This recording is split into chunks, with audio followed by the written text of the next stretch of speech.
glorificamos, Padre, porque tú eres el único, Señor, que es digno de recibir nuestra adoración, nuestra alabanza y nuestra exaltación, Padre. Gracias por tu bondad, gracias por tu amor, gracias por todo lo que tú haces en nuestras vidas, por nosotros y para nosotros. Gracias, Señor, porque no hay nadie como tú, Señor. Nadie se puede comparar a ti, Señor. Tú eres el único que lo merece todo de nosotros, porque por eso nos formaste, para adorarte, para alabarte y para glorificar tu nombre. En esta tarde, Señor, te pedimos que tú nos sigas hablando, Señor. Abre nuestros oídos, danos entendimiento de tu palabra, Señor. Ilumínanos, Señor, a través de tu espíritu, para que podamos comprender todo lo que tú tienes por nosotros en esta tarde. Espíritu Santo, te pedimos que tú nos ayudes a entender y comprender tus palabras, Señor. Que no seamos solamente oidores, que podamos poner tu palabra en obra para glorificarte. Gracias, Señor. En el nombre de Jesús te pedimos. Amén. Que Dios le bendiga a todos en el nombre de Jesús. Amén. Yo tengo una pregunta en esta tarde. Bueno, como Benjamín ya hizo preguntas muy fáciles y como yo soy la madre, pues una pregunta. ¿Creen que es posible ser fructífero en aflicción?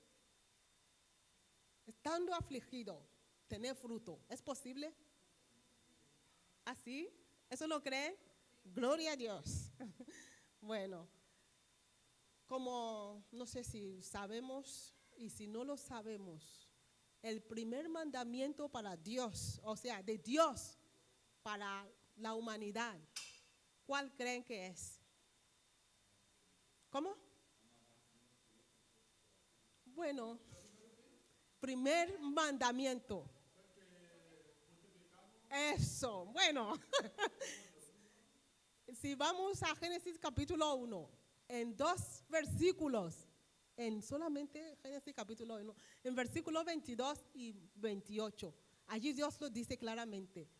Sean fructíferos, bueno, aquí dice ser fecundos, pero dice ser fructíferos, multiplíquense. Bueno, aquellos que todavía no se han multiplicado ya están a tiempo de multiplicarse.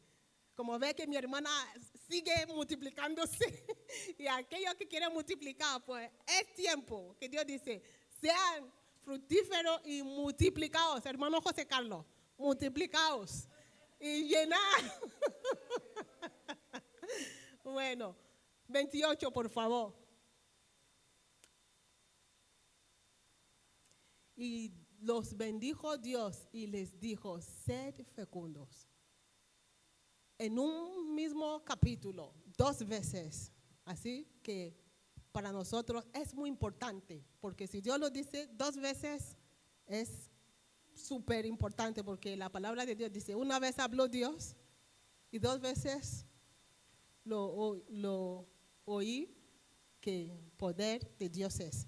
Vale, si Dios dice que tenemos que ser fructíferos y nosotros también creemos que es posible que seamos fructíferos aún si estamos afligidos. Bueno, ¿qué es aflicción? Eso es estando en una situación que no es agradable. Eso es aflicción.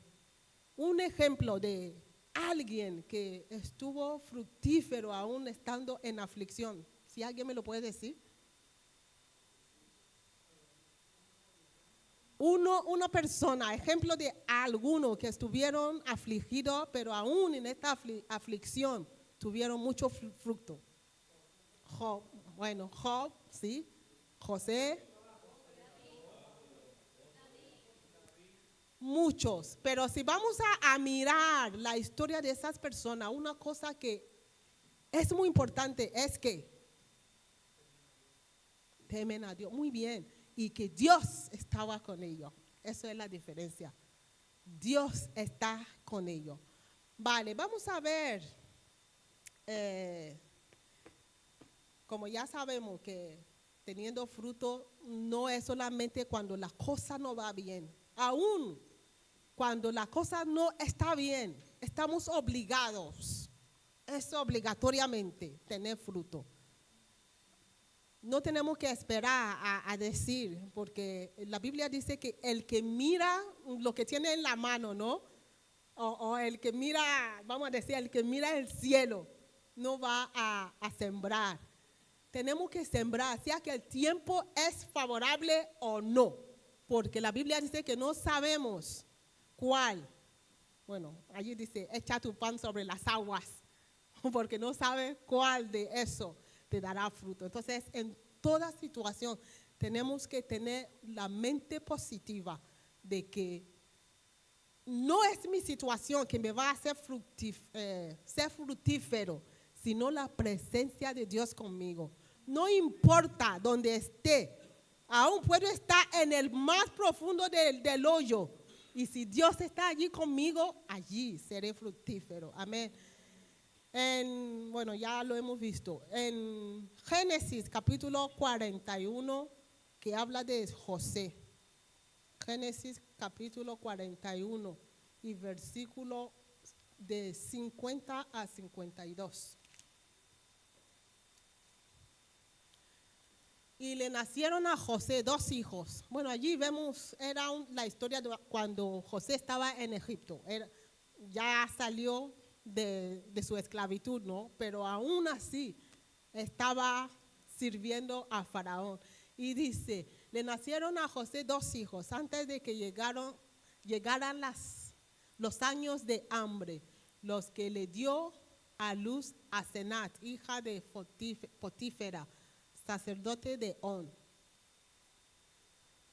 Y al primogénito José le puso el nombre de Manasés, porque dijo, Dios me ha hecho olvidar todo mi trabajo y toda la casa de mi padre. Y al segundo le puso el nombre de Efraín, porque dijo, Dios me ha hecho fecundo en la tierra de mi aflicción.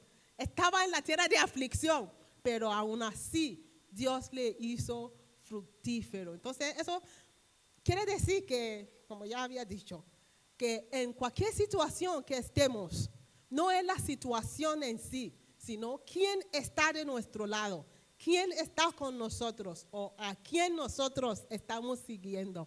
Porque aunque alguno puede decir, la Virgen de esa está conmigo, pero si esa Virgen no se puede ayudarse a sí misma, ¿cómo te va a salvar la Virgen?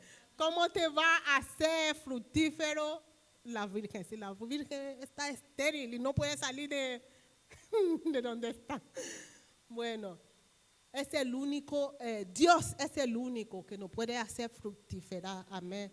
Porque si Satanás te da fruto, yo no estoy diciendo que Satanás no da, sí da, pero te da y te da múltiples aflicciones más. Te da y eso te paga más y más intereses y más y más y más. En mi país hay gente que van tras, a los brujos para hacer brujería para tener dinero. Y sí le dan mucho dinero, pero a algunos le corta la vida. Le da, a lo mejor, si puede tener mucho dinero, pero tiene 2 años para disfrutar. Sí, algunos le dicen, trae tu madre, trae tu padre, o trae tu hijo al que más ama. Pero ¿para qué sirve esa cosa? Si luego te trae, la Biblia dice que algunos por buscar dinero se han, ¿cómo lo dijo en Timoteo? A ver si mamá me puede ayudar. No, que se han hecho, no sé, en inglés, pierced themselves with many sorrow. Se han puesto, mucha tristeza. Está me parece que en Timoteo, donde dice el amor al dinero es el principio de mal. Y más abajo, el único que puede estar en nuestro lado en nuestra aflicción, para que seamos fructíferos, es Dios, el único sabio. Ese es el único que nos puede librar, aún en aflicción, bendecirnos, aún en en la situación más indeseada, hacernos resplandecer. Amén. Pero aún así, no es solamente Dios con nosotros, sino lo que nosotros tenemos en la mente. También la Biblia dice en Lucas capítulo 13, versículos de 7 a 9. Lucas 13, Luke 13, 7 a 9. Y dijo al viñador: mira, hace 3 años que vengo a buscar fruto en esta higuera y no lo hallo. Córtala, porque ha de cansar la tierra. Él entonces respondiendo le dijo: Señor, déjala por este año todavía, hasta que yo acabe alrededor de ella y la eche abono. Y si da fruto el año que viene, viene bien. Y si no, si da fruto el año que viene, bien. Y si no, córtala. Allí vemos que a Dios no le interesa lo que no da fruto. Y si nos acordamos de cuando Jesús maldijo la higuera, ¿por qué? ¿Por qué fue? Entonces Dios quiere que nosotros como su hijo demos fruto. ¿Pero qué fruto? Vamos a ver. Hay muchos tipos de fruto que podemos dar. Cuando Dios mandó a Moisés a salvar a los israelíes en Egipto, ¿qué le dijo Dios? Cuando él dio tanta excusa, ¿qué le dijo Dios? ¿Quién se acuerda en la historia? Bueno, vamos a ver en Éxodo capítulo 4, versículo 2. Del 1 a 2. Moisés respondió y dijo: y si no me creen ni escuchan mi voz, ¿por qué quizás digan: no se te ha aparecido el Señor? Y 2. Y el Señor le dijo, vamos a leerlo juntos.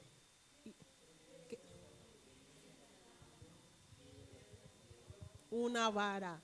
¿Qué es eso que tienes en la mano? Dios lo iba a mandar a hacer una función muy importante. Pero alguien dirá, Dios le dará algo para que llevara allí a donde iba. Pero ¿qué le dijo Dios? Tú ya tienes lo que yo necesito. Tú tienes lo que tú necesitas para esa función. Y Moisés tenía la vara, pero para Moisés era una vara más, ¿no? Una vara para pegar. Pero esa vara delante de Dios era una cosa muy importante. Y yo le pregunto a cada uno de nosotros, ¿qué tenéis en la mano? Porque nadie aquí no tiene nada. Dios ha puesto algo en cada uno de nosotros. Y nuestra función, nuestro deber es encontrar qué es esa cosa. ¿Qué es esa vara que Dios me ha dado? Que lo estoy utilizando para cualquier cosa que no es tan importante.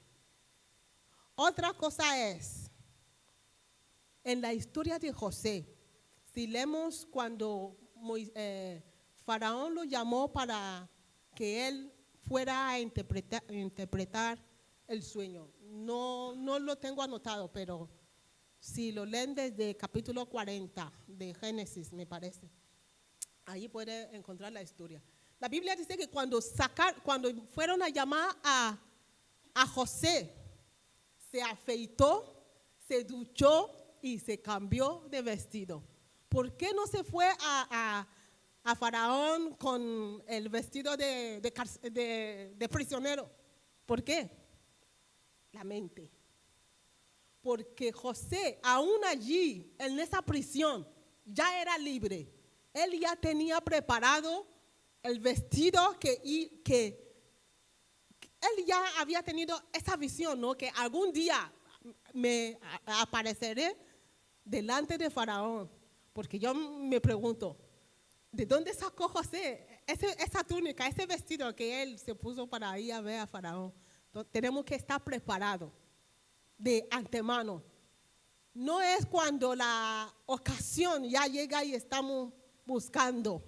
a ver quién me presta, quién me da o de dónde saco. Tenemos que estar preparados como José, porque si José no estuviera, a ver, ¿cómo lo digo? Si José no estaba preparado cuando Faraón lo mandó a llamar, yo me imagino, ¿de dónde salió con la barba tan larga como Papá Noel y sin ducharse? Faraón lo hubiese mandado otra vez de vuelta a la cárcel. Tenemos que estar preparados, hermano. En la historia de los 4 vírgenes, no sé si era en Mateo capítulo 24 o 25, la Biblia dice que había 5 que tenían aceite extra y otras 5 no tenían. ¿Y qué pasó cuando llegó el esposo? La que estaban preparada, la que tenía más aceite, porque estaban esperando la llegada del novio, eran las que entró con él. Y aquellas que no estaban preparadas, cuando deberían estar con el novio, estaban buscando lo que deberían haber traído consigo. Tenemos que prepararnos para todo. Tenemos que tener la visión de águila. Amén. En Primero de Reyes, capítulo 17, cuando Dios mandó a Elías a la viuda de Sarepta. Esa viuda no tenía nada, pero sí tenía algo. Así vemos que no hay nadie en esta vida que no tiene nada. Todos tenemos algo, pero ¿cuál es ese algo tuyo? Tenemos que localizarlo, tenemos que buscarlo. Tenemos que pedirle al Señor, Señor, ¿qué es ese algo que tú has puesto en mí o que tú has puesto en mi mano? Que lo pueda identificar y aprovecharlo. En Primero de Reyes, capítulo 17, de 10 a 14. Y él se levantó y fue a Sarepta. Cuando llegó a la entrada de la ciudad, he aquí, allí estaba una viuda recogiendo leña. Y la llamó y le dijo, te ruego que me consigas un poco de agua y un vaso para que yo beba. Cuando ella iba a conseguirla, la llamó y le dijo, te ruego que me traigas también un bocado de pan en tu mano. Pero ella respondió, vive el Señor tu Dios, que no tengo pan, solo tengo un puñado de harina. No tenía pan, pero tenía algo para producir pan, ¿no? Amén. Entonces, esa cosa que nosotros no tenemos, tenemos algo para conseguirlo. Por eso tenemos que pedirle al Señor, Señor, abre mi ojo, da mi entendimiento. Tengo un puñado de harina en la tinaja y un poco de aceite en la vasija y estoy recogiendo unos trozos de leña para entrar y prepararlo para mí y para mi hijo, para que comamos y muramos. 13 y 14, por favor. Entonces Elías le dijo, no temas, ve, haz como has dicho, pero primero hazme una pequeña torta de eso y tráemela. Después hará para ti y para tu hijo. Porque así dice el Señor, Dios de Israel, no se acabará la harina en la tinaja, ni se agotará el aceite en la vasija hasta el día que el Señor mande lluvia sobre la faz de la tierra. Esa mujer no tenía, pero tenía lo último para acabar y para seguir su vida en la eternidad. Pero allí vemos que esa que era su último, era el principio de la bendición de Dios en su vida.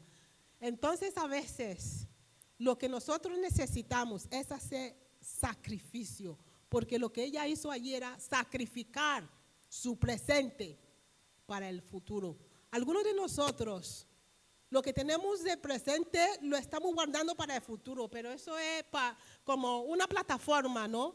Para que podamos, que Dios nos lance a nuestro futuro. Pero allí muchos fracasan muchos pierden la bendición de Dios porque somos agarrados y nos agarramos a eso. Pero para Dios, Dios no es humano. A veces Dios no prueba. Y si fallamos en esa prueba, pues ya no será difícil, ¿no?, que esa oportunidad vuelva. Quizás sí, Dios puede ser misericordioso y volver a repetirlo, pero ya habrá pasado tiempo. Tenemos que tener discernimiento. Como hijos de Dios, tenemos que tener el espíritu de discernimiento para poder discernir dónde sembrar. Porque vamos a pensar, si el profeta Elías hubiese sido un falso profeta y le hubiese profetizado, sí, habrá abundancia, y la mujer en su ignorancia hubiese sembrado en una tierra estéril, ¿qué habrá pasado? Pues adiós, será lo último para ella, para su hijo, para la familia. Pero cuando Dios está en el asunto, lo que nosotros pensamos que es el final sería el comienzo. Entonces tenemos que preguntarle a Dios, Señor, ¿eres tú el que está hablando realmente? ¿Este hombre es de tu parte? Porque había un profeta también en la Biblia, no sé si era Primero de Reyes, capítulo 13, uno que era profeta, pero profeta de verdad, y fue y engañó a otra profeta que le trajo maldición. Por eso tenemos que tener discernimiento, ser abierto al Espíritu Santo. Allí tenemos que poder tener los oídos afinados para escuchar la voz de Dios, porque la Biblia dice que tenemos que probar todos los espíritus para saber si son de Dios. Amén. Y otra historia también en Segundo de Reyes, capítulo 4 y versículo 3. Segundo de Reyes, capítulo 4 y versículo 3. Entonces él le dijo, ve, pide vasijas prestadas por toda parte de todos. Si me lo puede poner desde uno mejor para que lo entendamos, por favor. Y una mujer de las mujeres de los hijos de los profetas clamó a Eliseo diciendo, tu siervo, mi marido, ha muerto, y tú sabes que tu siervo temía al Señor, y ha venido el acreedor a tomar a mis 2 hijos para esclavos suyos. Y Eliseo le dijo, ¿qué puedo hacer yo por ti? Dime qué tienes en casa. Dime qué tienes en casa. Y ella respondió, tu sierva no tiene en casa más que, ella no tenía nada, pero sí tenía algo. Tenía una vasija de aceite. Amén. Y su bendición estaba en esa vasija de aceite. Y ella decía, no tenía nada.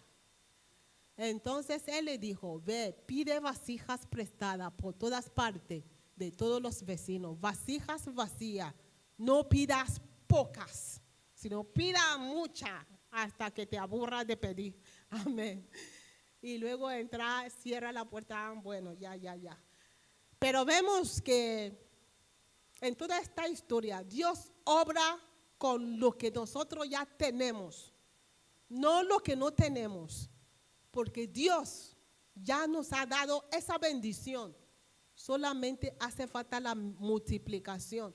Y la Biblia dice, es la bendición de Dios que y no añade tristeza. Cuando Dios está de nuestro lado, aunque sea muy poca cosa lo que tenemos, si Dios está en el asunto, es una bendición grande.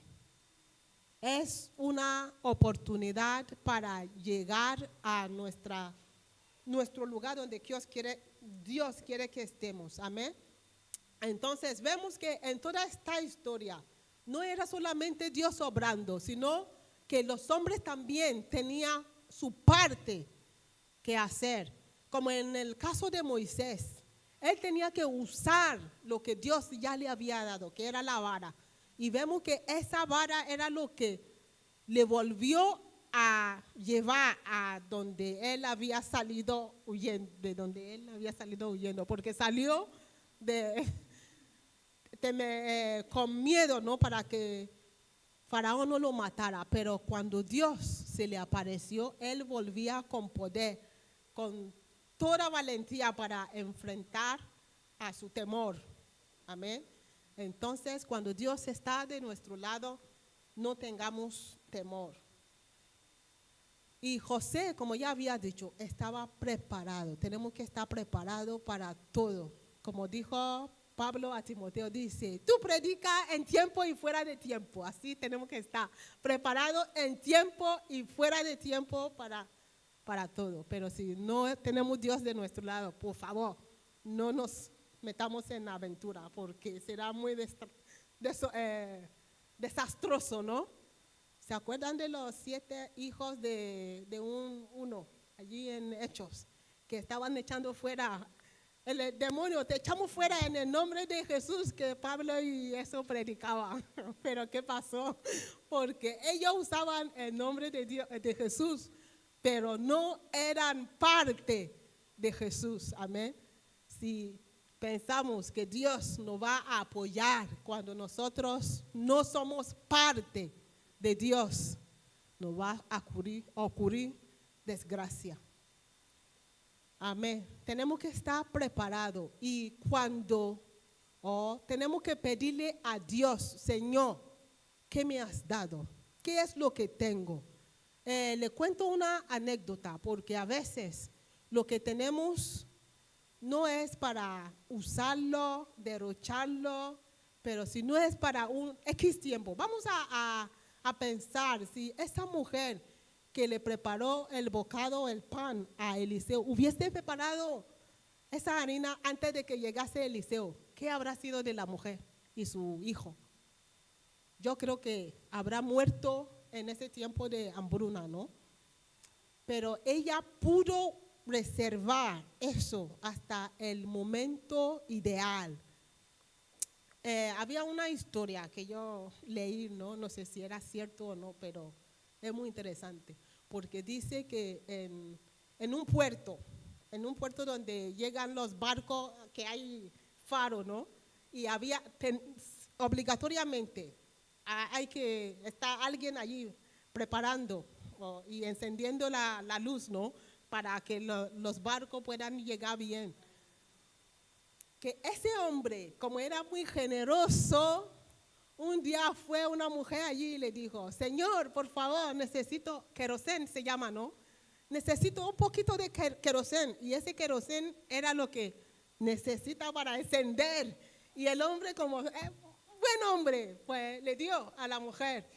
Y al día siguiente vino más gente, por favor, Señor, danos querosén. Y él siguió haciendo buena obra.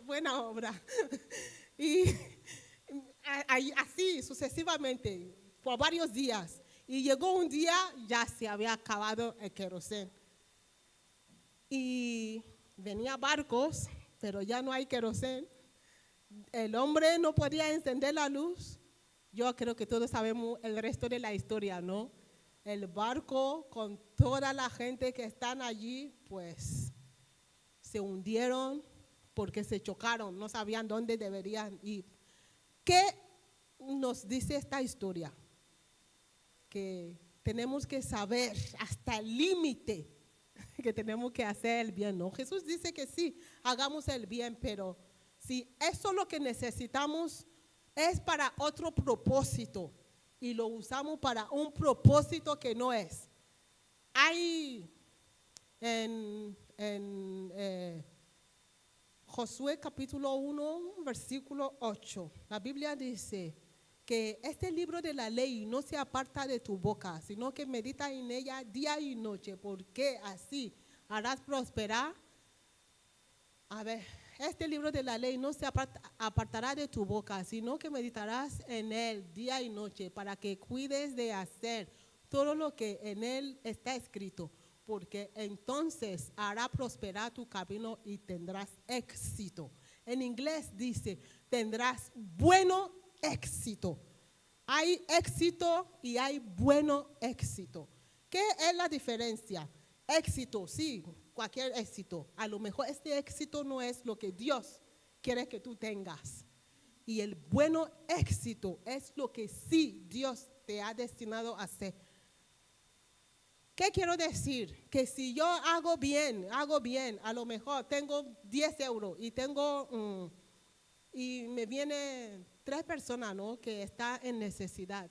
Y 2 de ellos, uno va a utilizar ese dinero para fumar, otro para comprar alcohol y otro que realmente está en necesidad. Pero antes de que llegue el último, el tercero, yo ya he repartido los 10 euros para los 2 primeros. ¿Qué he hecho? ¿He hecho buena obra? Sí, pero ¿es buena realmente? No, porque el que necesitaba el dinero realmente era el último, pero yo ya he repartido a lo que no era la voluntad de Dios. Allí es la diferencia. Que Dios nos ayuda a discernir dónde tenemos que sembrar, cómo tenemos que sembrar y cuándo tenemos que sembrar, porque no toda la tierra produce fruto. Aún en la parábola del sembrador, ¿qué dijo Jesús? Había una tierra que no producía y otra sí producía, pero salieron espinos y lo chocaron. Y otro que produció en 30, en 60 y 100 por uno. Nosotros, ¿dónde queremos sembrar? ¿Donde no hay fruto? ¿Donde hay espino? ¿O donde hay 30? ¿O donde hay 60? ¿O donde hay 100? Vamos a pedirle al Señor, Señor, ayúdame a ser fructífero. Si estoy en la aflicción, que tu presencia pueda estar conmigo. Pero para que la presencia de Dios pueda estar con nosotros, tenemos que tener el temor de Dios como José. Porque cuando la mujer de Potifar le dijo a José, acuéstate conmigo, José le dijo, ¿cómo puedo hacer este mal delante de Dios? Si nosotros hacemos cualquier cosa, no importa dónde estemos, porque el pastor no me ve, ni el pastor David me va a ver, ni la hermana Graciela me va a ver, ni la hermana Marisol, no hay nadie aquí, pero Dios sí nos ve. Tenemos que tener el temor de Dios, tenemos que ser obedientes a Dios, tenemos que amar a Dios, amar su obra y tenemos que poder sacrificar lo que tenemos en la mano, que no seamos agarrados, porque si somos agarrados, la bendición de Dios nos va a eludir. Vamos a pedirle al Señor, ayúdame, todo lo que es mi parte hacer, dame la gracia para hacerlo, que yo pueda ser fructífero, que no sea como ese árbol que tú dices que lo corten, Señor, y que no sea como ese árbol que Jesús maldijo, sino que pueda recibir comendación de ti, que pueda oír de tu boca, buen siervo y fiel, en el nombre de Jesús. Señor, te pedimos en esta tarde que tú nos ayudes, Señor. Ayúdanos a poder identificar cuál es eso que tú has depositado en nosotros, con que tú quieres que hagamos provecho, que podamos servir en tu casa, que podamos servir a la humanidad, que podamos traer gloria a tu nombre, Señor. Ayúdanos a identificarlo, ayúdanos, Señor, a multiplicarnos, a ser fructíferos, Señor, a obedecerte en ese mandamiento, Señor, que tú nos has dado. Que podamos caminar, Señor, delante de ti con rectitud de corazón. Que podamos vivir en temor a ti, Señor. Que podamos amarte con todo nuestro corazón, Señor. Que podamos ser conscientes de tu presencia en cualquier lugar y en todo momento, Padre. Y que podamos ser fructíferos aún en la aflicción como José, en el nombre de Jesucristo. Ayúdanos, abre nuestros ojos, Señor. Espíritu Santo, ilumínanos, Señor. Ilumínanos con tu espíritu, que podamos identificar tu bendición en nuestra vida, que podamos hacer lo que es agradable delante de ti, Padre, y que en el último día, Señor, que podamos oír de ti, buen y fiel siervo, Padre, en el nombre de Jesucristo. Gracias, Señor. Te pedimos, Señor, que tu fuego se caiga sobre nuestras vidas. Avívanos, Señor. Avívanos individualmente. Avívanos, Señor, como un pueblo tuyo, Señor. Te pedimos, Señor, por avivamiento mundial en el nombre de Jesucristo. Gracias, Señor. En el nombre de Jesús te pedimos.